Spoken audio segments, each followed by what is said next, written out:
Chapter 42 of A Book of Discovery. A Book of Discovery by M. B. Synge.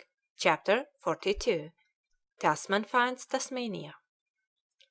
At this time Antony van Diemen was governor at Batavia, and one of his most trusted commanders was Abel Tasman.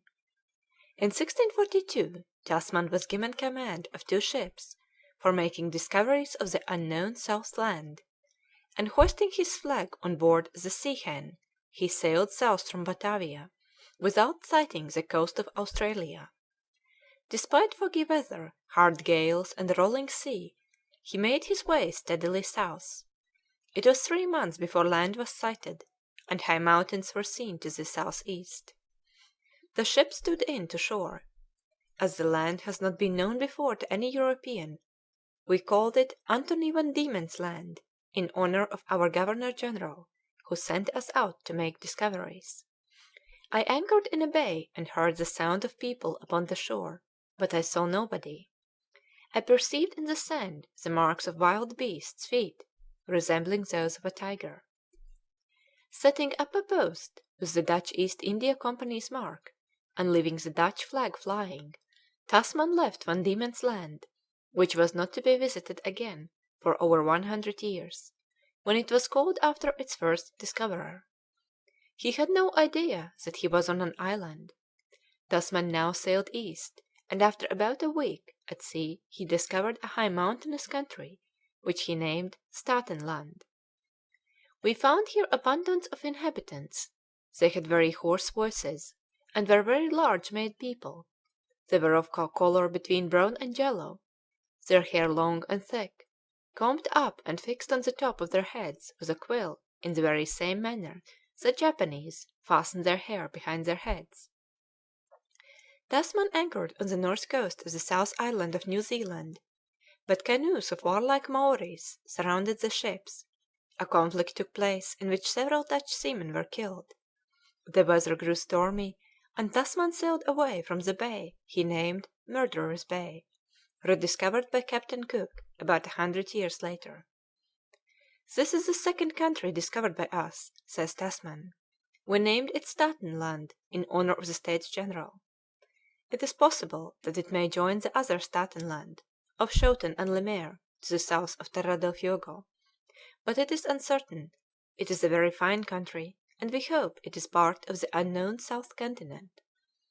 Is it necessary to add that this Staten Land was really New Zealand, and the bay where the ships anchored is now known as Tasman Bay?" When the news of Tasman's discoveries was noised abroad, all the geographers, explorers, and discoverers at once jumped to the conclusion that this was the same land on whose coast Pelsart had been wrecked.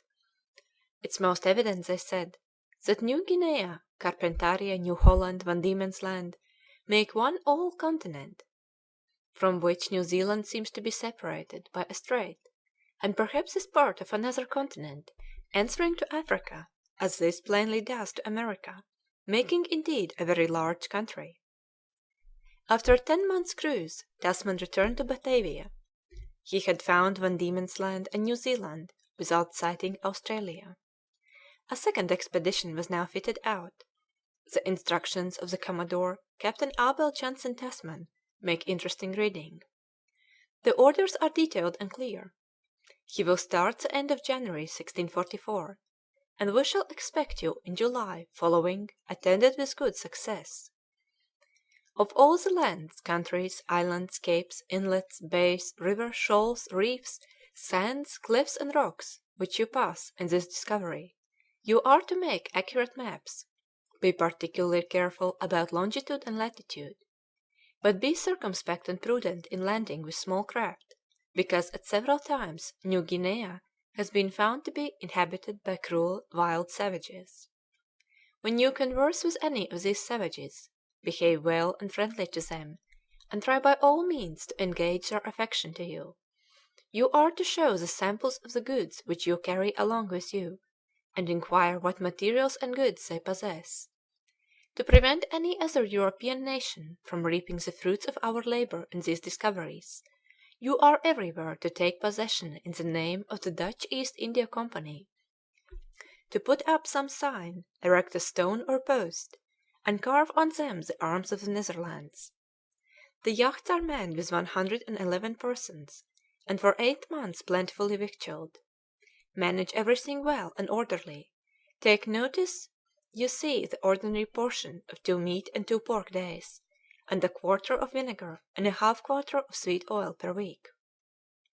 He was to coast along New Guinea to the farthest known spot, and to follow the coast despite adverse winds, in order that the Dutch might be sure whether this land is not divided from the great known South Continent or not. What he accomplished on this voyage is best seen in the complete map of the southern continent surveyed by Captain Abel Tasman, which was inlaid on the floor of the large hall in the Stadthouse of Amsterdam. The Great South Land was henceforth known as New Holland. End of chapter 42.